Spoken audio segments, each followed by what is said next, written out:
Hi, this video lecture is about the introduction to software engineering. So the agenda goes like this. So we start with what is software engineering, then we discuss why software engineering is important, and third, how to do software engineering. So what is software engineering? So software engineering basically consists of two terms, software plus engineering. So what is a software? This definition is known to everybody. A software is a set of programs that help the hardware to work. Basically, you might be aware of that the software is divided into two categories. One is called the system software, the other one is called the application software. For example, Microsoft Windows, Ubuntu, and so on come under the category of a system software. The MS Office that you use comes under the category of an application software. Then, what is engineering? Everybody is aware of. So, there are several disciplines in engineering, namely computer science, electronics, mechanical, civil, and so on. So, is this an engineering discipline? If yes, why? If not, why not? And is this for an engineer or a scientist, or some common questions that people might have? And we can always discuss for both for and against for this question. So, if you look into the definition of software engineering, the historical definition basically states as follows: the establishment and use of sound engineering principles in order to obtain economically software that is reliable and works efficiently on real machines. So this was the definition coined in 1969. So IEEE came up with the definition for software engineering. IEEE definition states as follows: software engineering is the application of a systematic, disciplined, quantifiable approach to the development, operation, and maintenance of software. If you look at this IEEE definition, there are some key terms that are very important, namely systematic, meaning it should be probably done in a systematic manner. Disciplined, obviously you need to have a disciplined approach to develop any kind of a product. And quantifiable, meaning you should be able to quantify the amount of work that you do in a certain period of time. So what we are basically trying to do is development, operation, and maintenance of software. So to put the definition of software engineering by IEEE in a single sentence, it states as the application of engineering to software. So if you look at projects might be executed by a single person, or a project might be executed by a group of persons. So if you look at the concept of a single person project, all single person projects basically depend on the skill and discipline of the developer, the sole person involved in developing the project. So obviously small groups are easy to manage. If you look at large projects, there are a lot of things that needs to be addressed whenever the size of the project is large.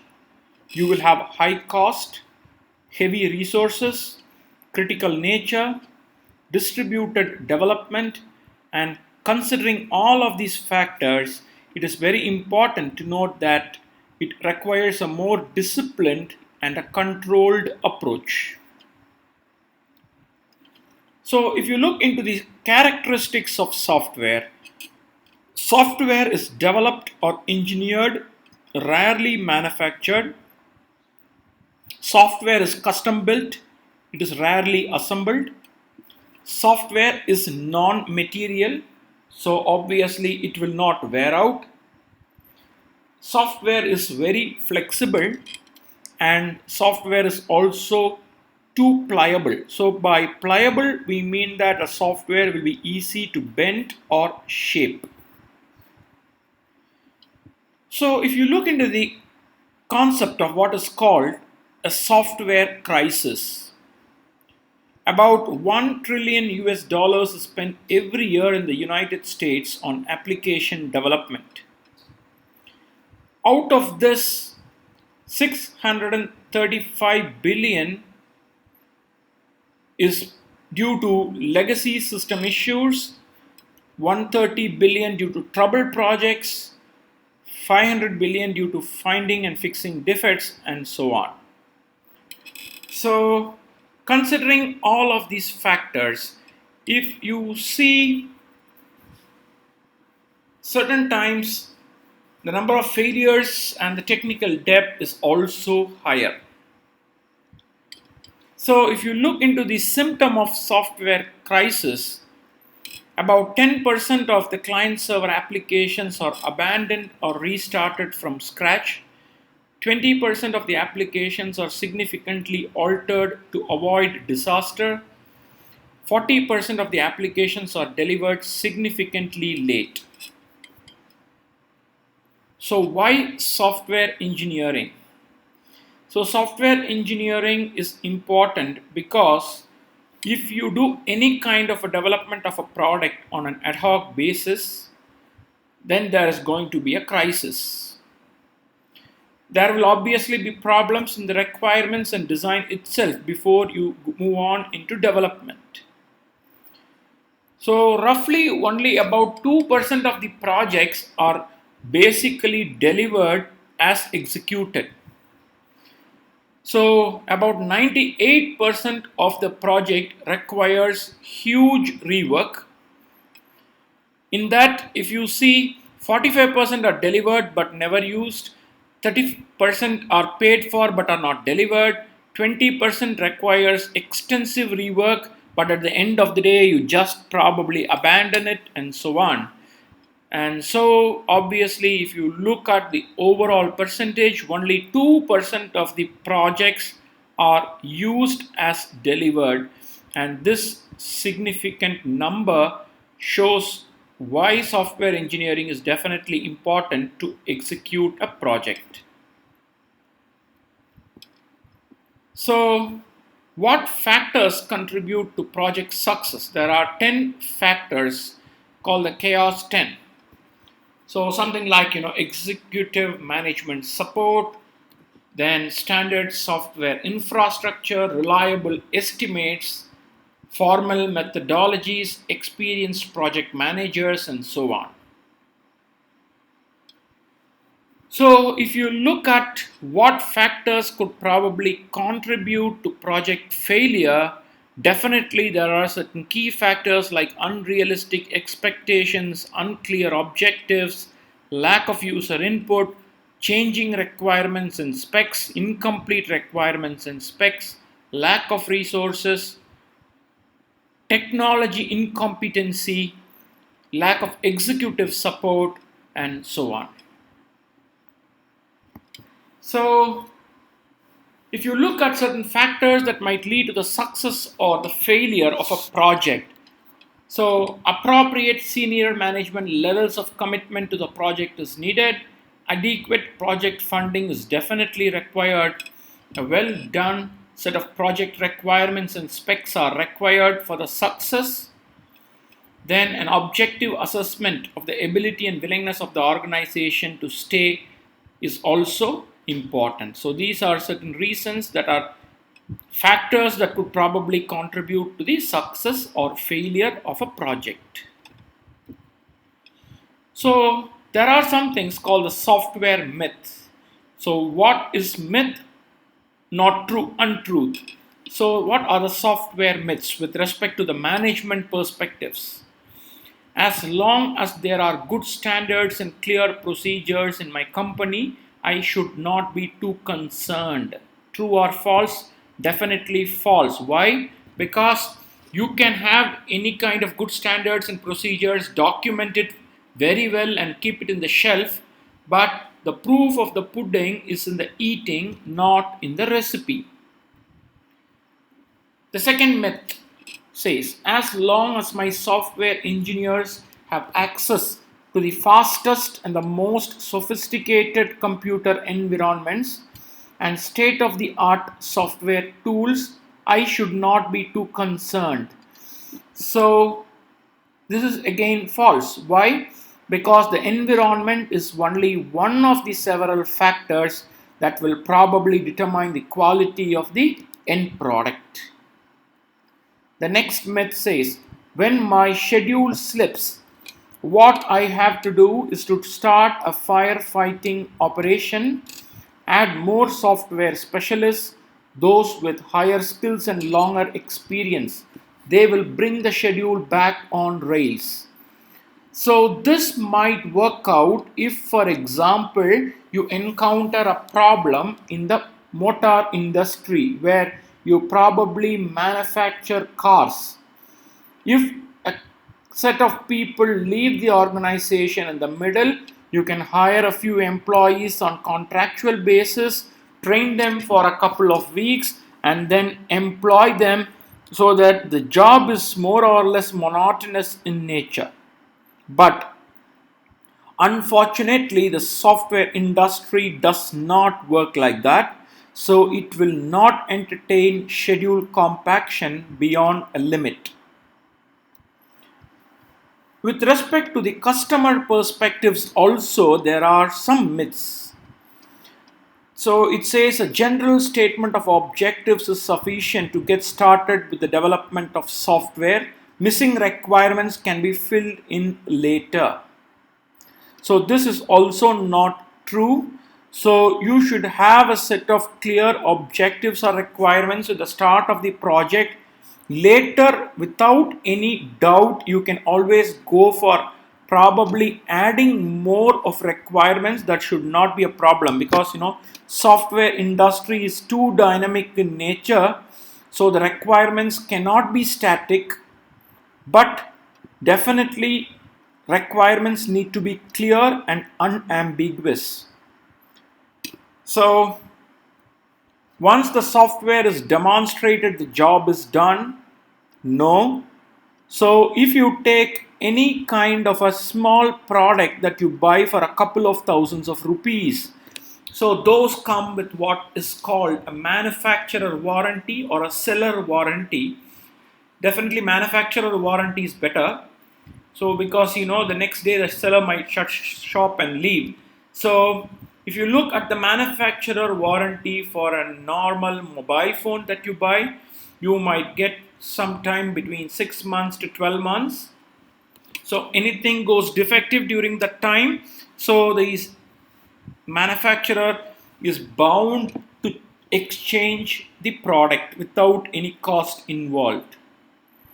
But if you look into the concept of a software, even if you buy for a couple of lakhs of rupees, the software does not come with a warranty. We don't have a warranty card for that. So what is the meaning? So it is something like a lifetime warranty, where whenever there is a problem in the software, you should be able to help the customer to troubleshoot it. Only then you will be able to expand your business and grow. So once the software is demonstrated, the job is done. False. Usually the problems just begin. Until the software is coded and is available for testing, there is no way for assessing its quality. This is not definitely true, because coding and testing might be called as different phases for our understanding purposes, but in reality, coding and testing will always go in parallel and hand in hand. For example, if you think of unit testing, the basic responsibility of unit testing lies with the developer of the software. The person who writes the code will be responsible for unit testing. So you need not wait till the testing phase gets completed to assess the quality. So what will happen is, many tiny bugs get inserted at every stage, that grow in size and complexity as the project progresses. So early detection of the bug will be easier to remove rather than waiting till the end, which will obviously is going to be much difficult. The only deliverable for a software development project is the tested code. Whenever, even the students level, whenever we start a project, students always think of coding, writing code. So because the code is the visible component though, but there are much more things to it. The code is the only externally visible component in the entire software development. There are many other things equally important to code. What are they? In addition to the source code, we will also have object codes, test suites, reports, plans, test results, documents, manuals, data, and prototypes, and so on. Right? And these are certain products that will obviously be delivered to the customer. But the only externally visible component is the source code, and that is why a lot of importance is given to the source code. Now we move on into what is called the Boehm's top 10 industrial software metrics. The first metric says, finding and fixing a software problem after delivery of the product is 100 times more expensive than defect removal during requirements and early design phases. So you can see this graph. As time progresses, the cost or effort to repair will definitely increase in an exponential fashion. So if you look into the cumulative effects of error, it will keep on increasing. The second principle says nominal software development schedules can be compressed up to 25%, but not more than that. Up to 25%, you can probably add people, you can invest more money, and so on, but beyond 25%, it is definitely not possible. 3. Maintenance cost twice the development cost. 4. Development and maintenance costs are primarily a function of the size. 5. Variations in humans account for the greatest variations in productivity. 6. The ratio of software to hardware cost has gone from 15:85 in 1985, and it still grows in favor of the software as the dominant cost. In the 1980s, the computer was very costly, the software was the least costly. Now if you see, for a couple of 10,000s of rupees you will get a computer, but the software, the original licensed software, might cost about 50,000 or 1 lakh to 5 lakhs and so on. So this is the graph basically that shows the hardware versus software cost right from the 80s to till date. 7. Only 15% of the development effort is in coding. That is what I told you. The code is the only externally visible component. That is why more of importance is given to coding. If you take out of 100%, only 15% of the development effort is in coding.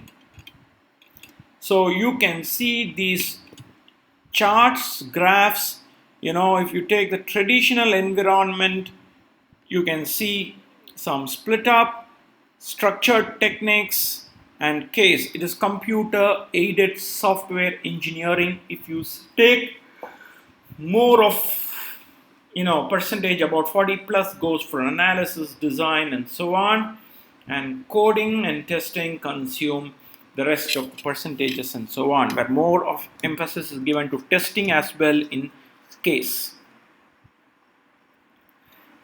8. Application products cost 3 times as much per instruction. System software products cost 9 times as much. 9. Walkthroughs catch 60% of the errors. So this is what is called a code walkthrough.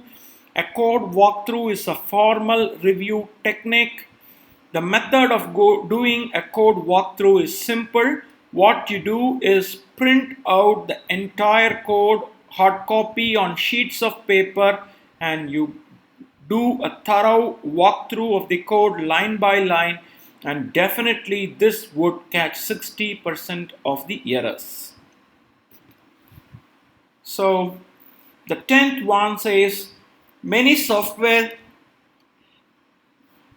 processes obey a Pareto distribution.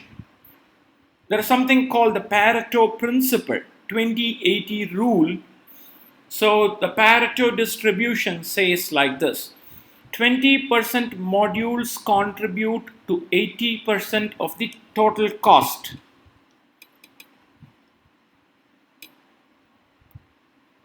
20% of the modules consume 80% cost to fix. 20% modules consume 80% execution time.